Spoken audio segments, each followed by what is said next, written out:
Olá Brasil, chegando aqui com vocês, pessoal, mais uma vez. Isso mesmo. Muitas pessoas, às vezes, elas não conseguem entender a dimensão e a ação da fé. E a fé não é uma coisa fácil de você entender como que ela funciona, como é que ela age, não é? E como ela se manifesta na vida do cristão, né? É sobre esse assunto que a gente vai falar antes da oração. Aqui quem vos fala é o pastor Marcos Rosa, claro, seja muito bem-vindo ao meu canal. Isso mesmo. Então, a fé, pessoal, ela é muito importante na nossa vida. Podemos dizer que ela é o primeiro pilar, não é? O primeiro... Toda vez eu esqueço de trazer esse microfone para cá. Ai, ai. A gente pode dizer que a fé é o primeiro pilar, não é? Ou seja, na vida cristã. Ou seja, a pessoa pode perder tudo, mas se ela não perdeu a fé, claro, ela não perdeu nada, né? Ela consegue se erguer, se recuperar, se restaurar, enfim, vencer toda a situação na sua vida, não é? Então muitas pessoas acham que, por exemplo, eu vejo muitas pessoas dizer assim: eu estou na fé. Outros dizem: eu estou esperando pela fé. Outros dizem: não, eu estou tendo as minhas atitudes de fé. Mas o que é esperar pela fé, ter fé e ter atitude de fé, né? Muitas pessoas, elas muitas vezes ficam perdidas, sabe? Porque elas acham que a fé é algo assim. Você já viu aquele ditado diz assim: fulano está na rede esperando Deus fazer. Será que é assim que as coisas acontecem na nossa vida? Vocês observem, para Abraão viver a promessa, ele teve que sair da sua terra pela fé.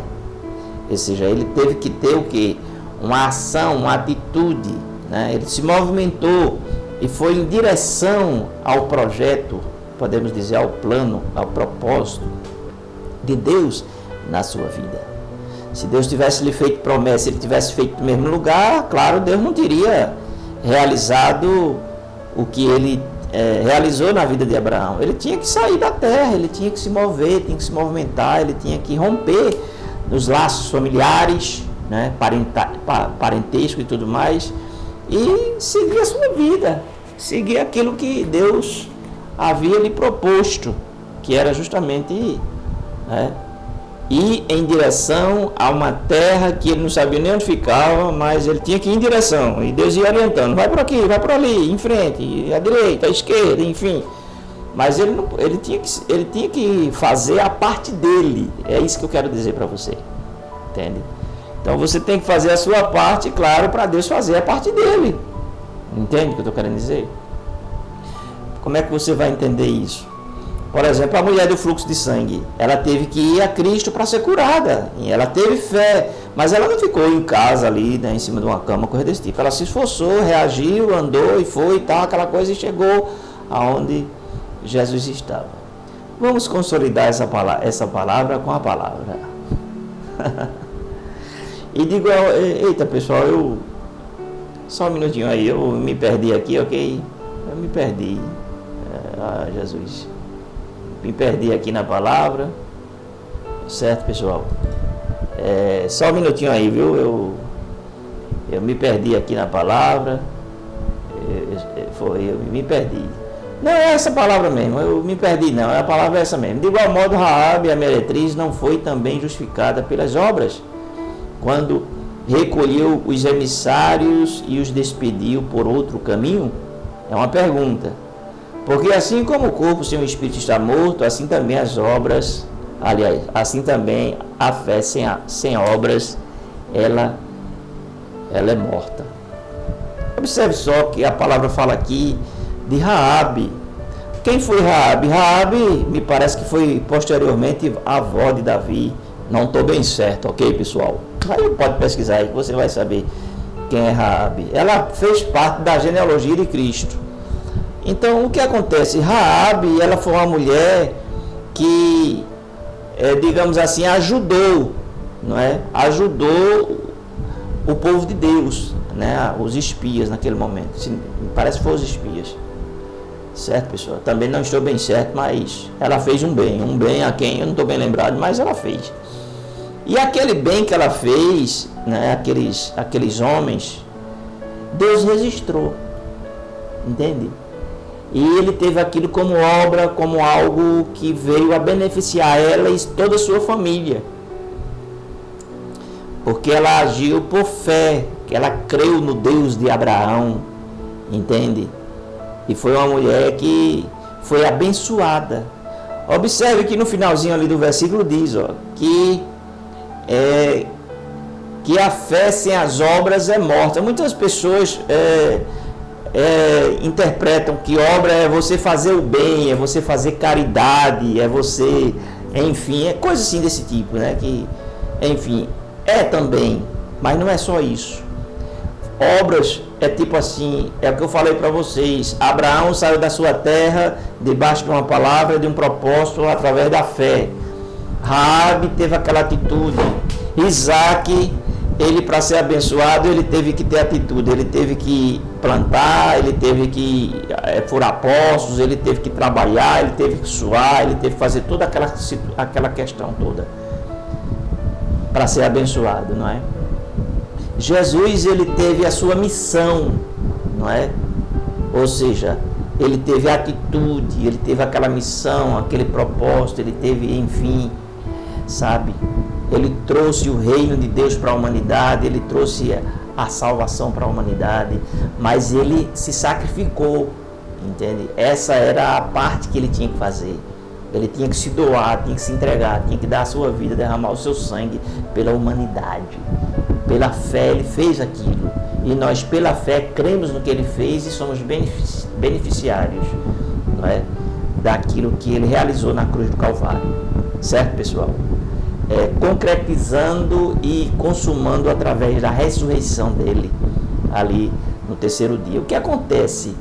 O que acontece é que a gente observa que a fé não é algo que esteja ali e numa inércia, parada, mas a fé, ela reage quando há uma direção, você se mover, há um mover, entende? Tem que se mover em direção entende? A promessa de Deus na sua vida. Entende o que eu estou querendo dizer? Sabe? Muitas vezes Jesus dizia assim, a tua fé te salvou. Mas o que foi que aquela pessoa fez para Jesus chegar para ela e dizer assim, a tua fé te salvou? Muitas vezes aquela pessoa, ela não fez nada na visão, na ótica humana, mas ela fez muita coisa. Por exemplo, o cego de Jericó, ele se levantou, reagiu, clamou e foi até Jesus. E ali ele obteve, claro, a cura da cegueira. Entende? Vê, a tua fé te salvou. Zaqueu subiu na árvore. Jesus olhou para cima e disse, desce depressa, porque hoje me convém pousar na tua casa. E aí Jesus disse para ele, né? Hoje entrou a salvação nessa casa, porque também este é filho de Abraão. Ou seja, filho da promessa. Entende, pessoal? Então muitas pessoas, muitas vezes, elas acham que têm fé, porque elas estão fazendo algumas coisas que não tem nada a ver com fé. Mas elas acham que têm fé, não é? Ou seja, muitas pessoas, às vezes, elas têm um relacionamento com Deus como se fosse assim, um tipo de uma barganha, de uma troca. Entende o que eu estou querendo dizer? E muitas vezes tem nada a ver com fé. Às vezes é um ritual, às vezes é uma religiosidade, às vezes é um hábito, um costume que a pessoa criou, mas não tem nada a ver com fé. E ela acha que é fé, mas não é fé. Porque fé não é aquilo que você vê, é aquilo que você crê. Bem-aventurados são os que não viram e creram, disse Jesus a Tomé. Entende? Então, muitas coisas a gente tem que procurar entender, não é? A pergunta que você faz pastor, eu estou passando por uma luta, no meu casamento, na minha vida financeira, estou desempregado, estou passando por um conflito com meus filhos, a minha vida está indo à bancarrota, tá? De mal para pior. Acontece ou não acontece? Acontece. O que é que você tem que fazer? Você tem que usar a sua fé. E aí, como é que você vai usar a sua fé? Você vai começar a proferir palavras, a profetizar, posso assim dizer, para que essa situação, ela justamente mude na sua vida, acompanhada de atitudes. Eu vou dar um exemplo bem fácil para você. Muitas vezes acontece muito com mulher. A mulher briga com o marido. Ela briga com o marido sem ter porquê. Ela se estressou lá com a sombra do gato e brigou com o marido. Aí vai para aqueles cultos que tem, né, de oração. Vai para a oração. Mas não resolveu. A oração não vai resolver. A oração e a fé não vai resolver coisas que você tem que resolver. Aí já é uma coisa muito profunda, né? Porque você tem que resolver a sua vida de forma madura e muitas vezes racional. Você tem que ver e tomar conclusões e tomar decisões que você, no caso, se conscientize. Não, eu que tenho que tomar essa decisão, não é Deus que tem que tomar essa decisão. Por que é que Deus vai intervir numa situação num problema que eu mesmo criei? Então, se eu criei um problema, eu tenho que ser maduro, responsável, inteligente e sábio para justamente contornar aquela situação. Muitas vezes, pessoal, uma simples palavra de desculpa na vida de uma pessoa resolve problemas que você vai passar meses, quem sabe anos, para você resolver, e você não vai conseguir resolver, porque